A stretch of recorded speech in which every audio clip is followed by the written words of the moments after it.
नमस्कार विद्यार्थी मित्रांनो, पी एज्युकुलच्या या डिजिटल प्लॅटफॉर्मवर मी मधुसूदन पत्की आपल्या सगळ्यांचं मनापासून स्वागत करतो।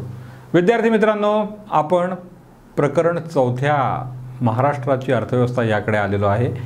पहिले 3 भाग आपले संपलेले आहेत आणि आपण 4थ्या प्रकरणाला सुरुवात केलेली आहे। महाराष्ट्राची अर्थव्यवस्था या प्रकरणाचं प्रस्तावना आपल्याला या व्हिडिओमध्ये करायची आहे। आणि विद्यार्थी मित्रांनो, आपल्याला माहिती आहे की एकूणच महाराष्ट्र हा कणखर दगडांच्या देशा असं आपण म्हणतो, ज्याला राकट देशा असं म्हणतो। कणखर देशा, राकट देशा, दगडांच्या देशा अशा ह्या महाराष्ट्राची वैशिष्ट्ये काय आहेत आणि एकूणच अर्थकारणामध्ये, देशाच्या अर्थकारणामध्ये महाराष्ट्राचं स्थान कशा पद्धतीने विकसित होत गेलं आहे, या सगळ्याचा उहापोह आपण या आपल्या आजच्या किंवा या व्हिडिओमध्ये करणार आहोत। तेव्हा महाराष्ट्र राज्याची जी स्थापना आहे ती 1 मे 1960 रोजी झालेली आपल्याला पाहायला मिळते। 1 मे 1960 रोजी महाराष्ट्राचा मंगल कलश आणला गेला, संयुक्त महाराष्ट्राचा, आणि महाराष्ट्र राज्याची स्थापना झाली। विद्यार्थी मित्रांनो, भारताला 15 ऑगस्ट 1947 रोजी स्वातंत्र्य मिळालं आणि त्यानंतर अवघ्या 13 वर्षांमध्ये आपल्याला महाराष्ट्र राज्याची निर्मिती आपल्या एकूणच केंद्र सरकारने केली आणि त्यानुसार 1 मे 1960 रोजी महाराष्ट्र राज्य अशा पद्धतीचं राज्य या देशामध्ये निर्माण झालं। विद्यार्थी मित्रांनो, महाराष्ट्र हा अतिशय महत्त्वाचा भाग आहे। महाराष्ट्र हे अतिशय महत्त्वाचं राज्य एकूणच आर्थिक, सामाजिक, वेगवेगळ्या चळवळी, राजकीय चळवळी, अर्थकारण, समाजकारण या सगळ्याच्या दृष्टिकोनातून अत्यंत महत्त्वाचं ठरलेलं आहे। भारताचा इतिहास जर काही काढला तर प्रत्येक क्षेत्रामध्ये महाराष्ट्रातल्या कुठल्या ना कुठल्या व्यक्तीने अत्यंत महत्त्वाचं काम केलं नाही असं म्हणणं धाडसाचं होईल। प्रत्येक क्षेत्रामध्ये कुणीतरी अतिशय महत्त्वाचं, मोलाचं काम केलं आहे, काही विषयांना गती दिली आहे, काही विषय सुरू केलेले आहेत। अशा पद्धतीचं आपल्याला महाराष्ट्राची एकूण सामाजिक, ऐतिहासिक, राजकीय रचना पाहायला मिळते। आता महाराष्ट्राची आर्थिक जी काही रचना आहे आणि आपण आता 11वीमध्ये जे काही आर्थिक विषय शिकणार आहोत त्यामध्ये महाराष्ट्र राज्याचे महसुलाच्या दृष्टीने 6 विभाग केलेले आपल्याला पाहायला मिळतात। हे 6 विभाग जे आहेत त्या 6 विभागामध्ये मुंबई, पुणे, नाशिक, औरंगाबाद, अमरावती आणि नागपूर अशा 6 विभागांचा समावेश होतो। या 6 विभागांमध्ये प्रत्येकी 6 जिल्ह्यांचा समावेश होतो, म्हणजे 6 36 जिल्हे महाराष्ट्रामध्ये आहेत आणि या प्रत्येक 6 जिल्हे हे एका विभागामध्ये आहे। एकूणच महसुलाचा त्याच्या संदर्भातल्या कामाचं एक नियंत्रण ठेवता यावं, व्यवस्थित रचना करता यावी यासाठी हे 6 विभाग करण्यात आलेले आहेत। 2017-18 सालचं जे काही आर्थिक सर्वेक्षण आणि पाहणी आहे त्या पाहणीमध्ये पण बरेचसे काही चांगले आपल्याला मुद्दे पाहायला मिळतील आणि ते मुद्दे जे आहेत त्या मुद्द्यांनुसार आपण काही वैशिष्ट्य महाराष्ट्राची पाहणार आहोत। मुळात महाराष्ट्र हा, जसं मी म्हटलं की अनेक वेगवेगळ्या पद्धतीची भौगोलिक रचना असणारा महाराष्ट्र आहे। एकीकडे खूप पाऊस आहे तर दुसरीकडे खूप दुष्काळ असणारा महाराष्ट्र आहे। एकीकडे जंगलांचं मोठ्या प्रमाणात एक आपलं त्याला म्हणू की जंगल असणारा, दऱ्या खोऱ्या असणारा प्रदेश आणि एका ठिकाणी सपाट मैदानं आणि कुठेच पाणी पण नाही अशा पद्धतीचं पण आहे। अनेक नद्या काही ठिकाणी आहेत तर काही ठिकाणी पाण्याचं दुर्भिक्ष्य आहे। काही ठिकाण खूप वेगवेगळ्या पद्धतीच्या जमिनीचे पोत असणारे आहेत तर काही ठिकाणी खडकाळ, दगडाळ असा प्रदेश आपल्याला पाहायला मिळतो।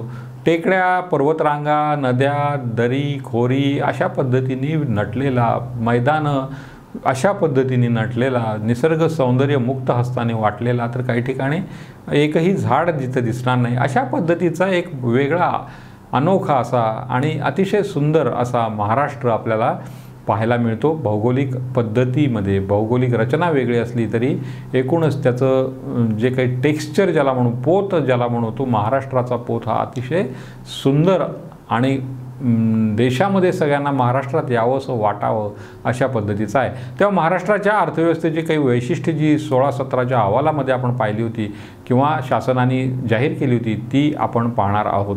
तर विद्यार्थी मित्रांनो, पहिलं जे आहे ते महाराष्ट्र हा 2ऱ्या क्रमांकाचा सर्वाधिक लोकसंख्या असणारं राज्य हे देशामध्ये आपलं आहे। महाराष्ट्र राज्याची लोकसंख्या ही सुमारे 12 कोटीच्या आसपास आहे, जी लोकसंख्या उत्तर प्रदेशच्या नंतर येते, क्रमांक 2ला येते। देशामध्ये हे राज्य, महाराष्ट्र राज्य हे 2ऱ्या क्रमांकाचं लोकसंख्या असलेलं राज्य आहे। तेव्हा आपल्याला हे लक्षात येईल की लोकसंख्येच्या दृष्टीने मोठा व्याप असणारं हे राज्य आहे. दुसरा जो मुद्दा आहे तो राज्याचं भौगोलिकदृष्ट्या तिसरं मोठं राज्य आहे. पहिलं उत्तर प्रदेश साहजिकच आहे आणि दुसरं ह्याचं क्षेत्रफळ जर काही आपण महाराष्ट्र राज्याचं बघितलं तर ते 3 लाख आणि 3.08 लाख चौरस किलोमीटर, 3.08 चौरस लाख चौरस किलोमीटर, म्हणजे जर काही आपण चौकोन तयार केले तर 3.08 लाख चौरस किलोमीटर एवढं क्षेत्रफळ महाराष्ट्र राज्याचं भरेल आपल्या दृष्टीने. तर असं देशातला तिसऱ्या क्रमांकाचं क्षेत्रफळ असणारं हे राज्य आहे. महाराष्ट्रात नागरीकरण मोठ्या प्रमाणात झाले. लोक शहरांमध्ये येऊन किंवा नागरी भागामध्ये येऊन आता राहायला लागलेले आहेत आणि ते प्रमाण जवळपास 45% ओलांडून गेलेलं आहे. लोकसंख्या ही मोठ्या प्रमाणात नागरी भागात राहायला लागलेली आहे आणि विकासाचा एक मापदंड म्हणूनही हे मोजलं जातं. ग्रामीण भागामध्ये जास्त लोक राहत असतील तर ती अजून त्या मानाने विकासापासून थोडी लांब आहे असं समजलं जातं. पण नागरी सोयी सुविधा मिळणारं आणि तिथे येऊन वस्ती करणारी 45%हून अधिक मंडळी महाराष्ट्रामध्ये पाहायला मिळतात. महाराष्ट्रामधलं जे स्त्री पुरुषांचं प्रमाण आहे ते 1000 पुरुषांच्या मागे दर हजारी पुरुषांमागे 929 स्त्रिया इतका आहे. म्हणजे 1000 929 असं आपण म्हणू शकतो. म्हणजे महाराष्ट्रातलं लिंग गुणोत्तर जे आहे पुरुषांच्या 1000 पुरुषांच्या बरोबर 1000 महिलामध्ये किती महिला आहेत तर 1000 पुरुषांच्या बरोबर 929 इतक्या महिला आपल्याला महाराष्ट्रात पाहायला मिळतात. 2011 सालची जनगणना, 2021 सालामध्ये अजून जनगणना झालेली नाही आहे, मात्र 2011 सालमध्ये जी जनगणना झाली त्याचं साक्षरतेचं महाराष्ट्र राज्याचं प्रमाण 82.3% इतकं होतं. कदाचित ते आत्ता ह्या जनगणनेमध्ये म्हणजे 10-11 वर्षांमध्ये वाढलेलं पण पाहायला आपल्याला मिळेल. साक्षरता जेवढी जास्त असेल तेवढा विकास आणि वृद्धी मोठ्या प्रमाणात होत असते. महाराष्ट्राच्या आर्थिक पाहणीचं 2016-17 सालातलं जर काही आपण आर्थिकदृष्ट्या राज्यांतर्गत उत्पन्न, स्थूल राज्यांतर्गत उत्पन्न आणि दरडोई उत्पन्न ह्या जर काही बघितलं तर ते इतर राज्यांच्या तुलनेमध्ये सर्वाधिक आहे.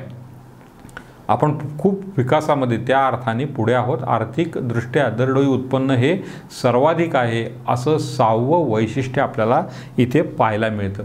आता महाराष्ट्राच्या अर्थव्यवस्थेची काही वैशिष्ट्ये आहेत आणि ही वैशिष्ट्ये जी आहेत ती वैशिष्ट्ये काय आहेत? महाराष्ट्राची अर्थव्यवस्थेचं वैशिष्ट्य क्रमांक 1 आहे की महाराष्ट्रामध्ये मोठ्या प्रमाणामध्ये नैसर्गिक साधन संपत्ती आहे. आता महाराष्ट्रामध्ये विपुल नैसर्गिक साधन संपत्ती असल्यामुळे वेगवेगळ्या प्रकारची खनिजं, खाणी ही मोठ्या प्रमाणात असल्यामुळे आर्थिकदृष्ट्या आपल्याला आपण खूप बऱ्यापैकी पुढे असल्याचं चिन्ह आपल्याला पाहायला मिळतं. त्यामुळे विपुल नैसर्गिक साधन संपत्ती उद्योगांना, उद्योजकांना आणि त्याचबरोबर विकासाला ही अत्यंत पूरक, उपयुक्त आणि सहाय्यकारक असते. क्रमांक 2 जे आहे ते कुशल मनुष्यबळाची उपलब्धता ही अर्थव्यवस्थेमध्ये आपल्या आहे. म्हणजे जर काही उत्पादन करणारी प्रक्रिया आपण जर काही बघितली, त्यामधले मोठे कारखाने बघितले तर त्यामध्ये कुशल मनुष्यबळाची आवश्यकता असते आणि हे कुशल मनुष्यबळ आपल्याकडे पाहायला मिळते. याचं कारण मोठ्या प्रमाणामध्ये शिक्षण आहे. आपल्याकडे कौशल्यावर विकास आधारित असे शिक्षणक्रम आहेत आणि अशा अभ्यासक्रमांमुळे आपल्याकडे मनुष्यबळ जे आहे ते कुशल आहे. तिसरं जे अर्थव्यवस्थेचं वैशिष्ट्य आहे ते अद्ययावत तांत्रिक आणि यांत्रिक सुधारणा आपल्या इकडे झालेल्या आहेत. त्यामुळे महाराष्ट्र राज्यामध्ये चांगल्या पद्धतीचं तांत्रिक यांत्रिक सुधारणा झाल्यामुळे उत्पादनाचं मोठ्या प्रमाणात आपल्याला प्रमाण पाहायला मिळतं आणि साहजिकच अर्थव्यवस्था ही आपल्याला भक्कम चांगल्या पद्धतीने झालेली पाहायला मिळते. चौथा जो मुद्दा आहे तो विकासाच्या ज्या पायाभूत सोयी सुविधा लागतात त्या सोयी सुविधासुद्धा आपल्याकडे मोठ्या प्रमाणात, म्हणजे काय, रस्ते आहे, पाणी आहे, वीज आहे, कुशल मनुष्यबळ आहे, या सगळ्या ज्या गोष्टी आहेत या जर आवश्यक असतील तर उत्पादन प्रक्रिया, मोठे कारखाने हे व्यवस्थित चालू शकतात आणि हे चालू झाले की अर्थव्यवस्था अधिक चांगल्या पद्धतीने चालू शकते. त्यामुळे विपुल नैसर्गिक साधनसंपत्ती, कुशल असणारं मनुष्यबळ, अद्ययावत तांत्रिक यांत्रिक सुधारणा आणि पायाभूत विकासासाठी आवश्यक असणाऱ्या सोयी सुविधा ही 4 महत्त्वाची वैशिष्ट्ये आपल्याला महाराष्ट्रामध्ये पाहायला मिळतात. त्यामुळे साहजिकच अर्थव्यवस्थेची ही वैशिष्ट्ये आहे असंही आपल्याला म्हणता येतं. आता पुढचा जो टप्पा आहे 8व्या क्रमांकाचा जो आहे ते महाराष्ट्र हे नवनिर्मिती, कौशल्य विकास आणि गुंतवणूक तसंच पर्यटनासाठी सगळ्यात लोकप्रिय आहे असं समजलं जातं. आता विद्यार्थी मित्रांनो, आपण जर काही विचार केला की नवनिर्मिती, नवनवीन कारखाने, आपण IT हब बघतोय, खूप वेगळ्या पद्धतीने, म्हणजे अगदी खाणकाम, शेतीमधल्या वेगवेगळे प्रयोग इथपासून ते वेगवेगळ्या पद्धतीच्या वस्तूंच्या उत्पादनं आणि उत्पादनच नव्हे तर प्रक्रियासुद्धा वेगवेगळ्या पद्धतीच्या करणारं हे नवनिर्मितीचं काहीतरी विकास आणि त्यातून आर्थिक सुबत्ता घेणारं असं महाराष्ट्र राज्य आहे. त्यामुळे नवनिर्मिती हा महाराष्ट्राचा अत्यंत महत्त्वाचा, आपण जसं मागे इतिहासात बघितलं सामाजिक गोष्टींमध्ये पण नवनवीन मुलींना पहिल्यांदा शिकवण्याचा मान महाराष्ट्राकडे जातो. त्याचबरोबर वेगवेगळे म्हणजे पहिली रेल्वे महाराष्ट्रामध्ये धावली, अनेक गोष्टी आपल्याला महाराष्ट्राच्या पायोनियर आहेत असं लक्षात येतं. याचं कारण नवनिर्मिती, नवीन नाविन्याचा ध्यास या गोष्टी महाराष्ट्रातल्या जनतेकडे आहेत. कौशल्य विकास, शिक्षण मोठ्या प्रमाणात आहेत. इंजिनिअरिंग कॉलेज, मेडिकल कॉलेज, त्याचबरोबर MBA सारखी म्हणजे व्यवस्थापन कौशल्य निर्माण करणारी महाविद्यालय ही महाराष्ट्रामध्ये मोठ्या प्रमाणात आपल्याला पाहायला मिळतात. आणि त्यामुळे कौशल्यावर आधारित अभ्यासक्रम आणि अभ्यासक्रम तो आत्मसात केल्यामुळे उत्तम कौशल्य संपादन केलेलं मनुष्यबळ हे महाराष्ट्रामध्ये आपल्याला पाहायला मिळतं. साहजिकच कौशल्यावर विकास, कौशल्य आणि विकास हा आपला मूलमंत्र आहे. त्याचबरोबर गुंतवणूक, साहजिकच हे जेव्हा नवनिर्मिती आहे, कौशल्य असणारं मंडळी आहेत आणि त्याचबरोबर यांत्रिकता, पायाभूत सुविधा असतील तर तिथे गुंतवणूक होणं हे क्रमप्राप्त असतं.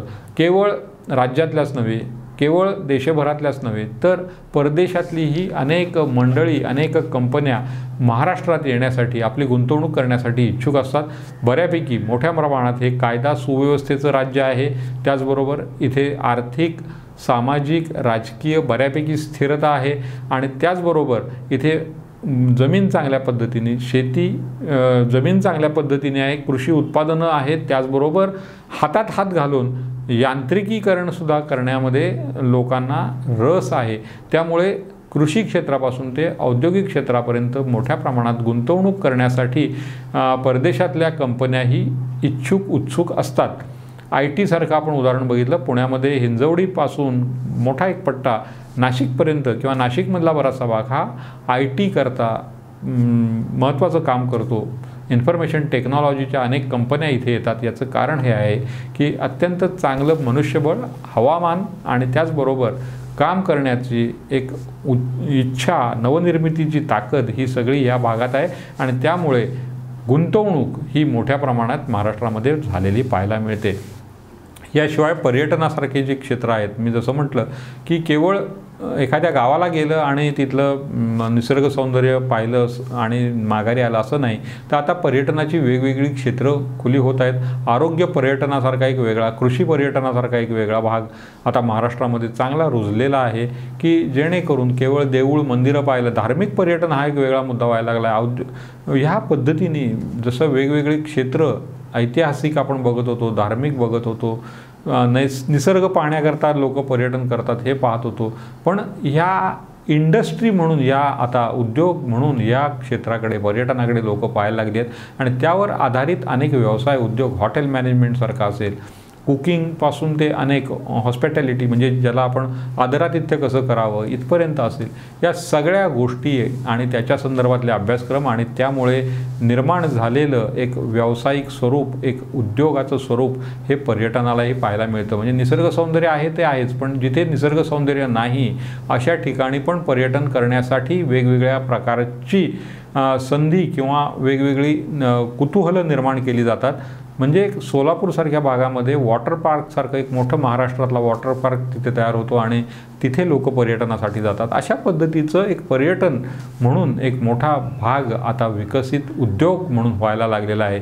त्यामुळे आपल्या असं लक्षात येईल की महाराष्ट्र राज्य हे अत्यंत पुरोगामी विचारसरणीचं म्हणलं जातं. त्याचबरोबर कृतिशीलही आपण म्हणायला लागलेलो आहोत की वेगवेगळ्या क्षेत्रांमध्ये वेगवेगळे प्रयोग केले जातात आणि आपण यामध्ये मोठ्या प्रमाणामध्ये यश संपादन करायला लागलं आहे.